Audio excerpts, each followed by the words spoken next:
नमस्कार दोस्तों, आज के इस वीडियो में आपका स्वागत है। इस दुनिया में दो तरह के लोग होते हैं। दुनिया में एक, जब तकलीफ आई है तो टूट कर रह जाते हैं, बिखर जाते हैं, हार मान लेते हैं। जब उन पे चोट पड़ती है, जब वो तकलीफों का सामना करते हैं तो उनके अंदर की हिम्मत जागती है। उनका परिचय अपनी शक्ति से होता है। आपने कई सफल लोगों के मुंह से यह सुना होगा कि अगर हमारी जिंदगी में तकलीफें नहीं आई होती, दुख नहीं आया होता, आज हम जिस मुकाम पर हैं उस पर कभी नहीं पहुंच पाते। कई बार यह जिंदगी हमें इसलिए तकलीफ देती है कि ताकि हम अपनी जिंदगी में कुछ बड़ा हासिल कर सकें। भगवत गीता की दूसरी शिक्षा यह है कि अपनी हर चिंता, हर डर ईश्वर के आगे समर्पण कर दो। जो लोग अपनी चिंता का बोझ, अपने डर का बोझ अपने कंधों पर लेकर चलते हैं, वह कभी भी आनंद को प्राप्त नहीं कर सकते। जिन लोगों ने अपनी हर चिंता, अपना हर डर ईश्वर के आगे सौंप दिया है, उनके अंदर और विश्वास होता है। एक और उस ताकत के बल पर वो अपनी हर डर से जीत जाते हैं, अपनी हर चिंता को दूर कर देते हैं। भागवत गीता की तीसरी शिक्षा यह है कि भगवान श्री कृष्ण कहते हैं कि जो लोग मेरी इन शिक्षाओं में विश्वास नहीं रखते, वो लोग इस सुख और दुख के चक्र से कभी नहीं छूट पाते हैं। थोड़े दिन जिंदगी में खुशी आएगी, फिर से कोई दुखों का ऐसा झटका लगेगा कि फिर वो इंसान टूट जाता है। फिर कोई खुशी आएगी, फिर इंसान सब भूल जाता है। फिर थोड़े दिनों में और कोई तकलीफ आ जाएगी। ऐसे ही ये चक्र चलता रहता है। लेकिन जो लोग भागवत गीता की इन शिक्षाओं को मानते हैं, उस पर विश्वास करते हैं, उन पर चलते हैं, अपनी जिंदगी में उतारते हैं, वो लोग बहुत मजबूत और बहुत स्ट्रांग हो जाते हैं। और बाहर क्या हो रहा है उसका उनके मन पर इतना असर नहीं पड़ता है। हर छोटे छोटे दुख में वो दुखी नहीं होते हैं, छोटी छोटी खुशी में वह पागल नहीं हो जाते हैं। भागवत गीता असल में हमें यह सिखाती है इस जिंदगी की दुख सुख में हमें कैसे जीना। भागवत गीता की चौथी शिक्षा यह है कि आप जिंदगी में वह बनते हैं, खुद पे विश्वास करते हैं। ना जी इंसान की छोटी सोच होती है, वो छोटी जिंदगी ही जीता है। लेकिन जिस इंसान की सोच बड़ी होती है, वह जिंदगी में बड़ा आदमी बनता है।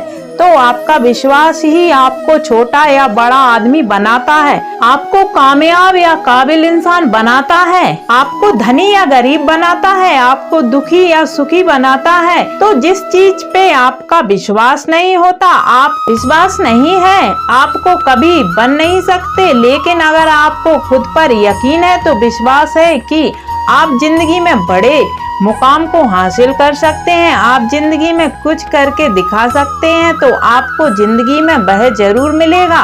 इसलिए अपने आज पर नहीं, अपने आप पर विश्वास करना सीखो।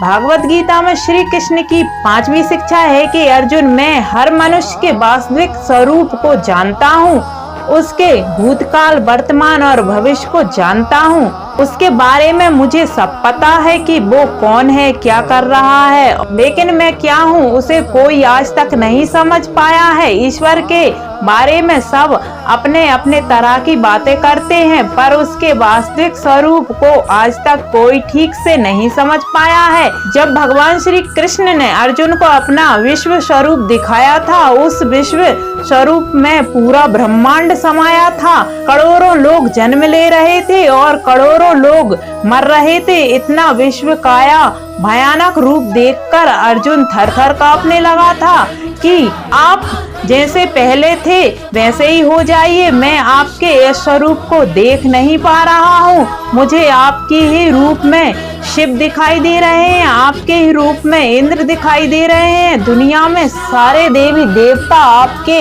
अंदर दिखाई देते हैं। सूर्य चंद्र मुझे आपकी भीतर दिखाई दे रहे हैं, सारे नवग्रह मुझे आपके अंदर दिखाई देते हैं। तो श्री कृष्ण ने अर्जुन से कहा कि अर्जुन, तू मेरी ही जिस विश्व रूप को देख रहा है, वास्तव में यह मेरे रूप का एक अंश मात्र भी नहीं है। तो अर्जुन हैरान हो गया और श्री कृष्ण से पूछने लगा कि आपका यह अंश मात्र है तो आप पूरे कैसे हैं? श्री कृष्ण बोले, मेरा कोई आदि और ना मेरा कोई अंत है। मैं अनंत हूँ, मुझे नापा नहीं जा सकता। मेरा कोई रूप है ना मेरा कोई नाम है। जो भी मुझे भाव से पुकारता है मैं उसी रूप में प्रकट हो जाता हूँ।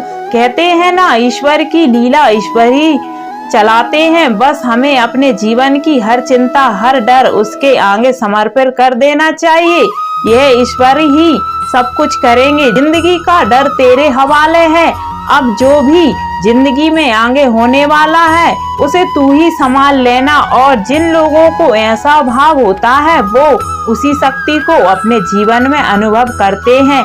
तो आपको ये वीडियो कैसा लगा? अगर आपको ये वीडियो पसंद आया तो लाइक करें, शेयर करें और सब्सक्राइब करना ना भूलें। धन्यवाद।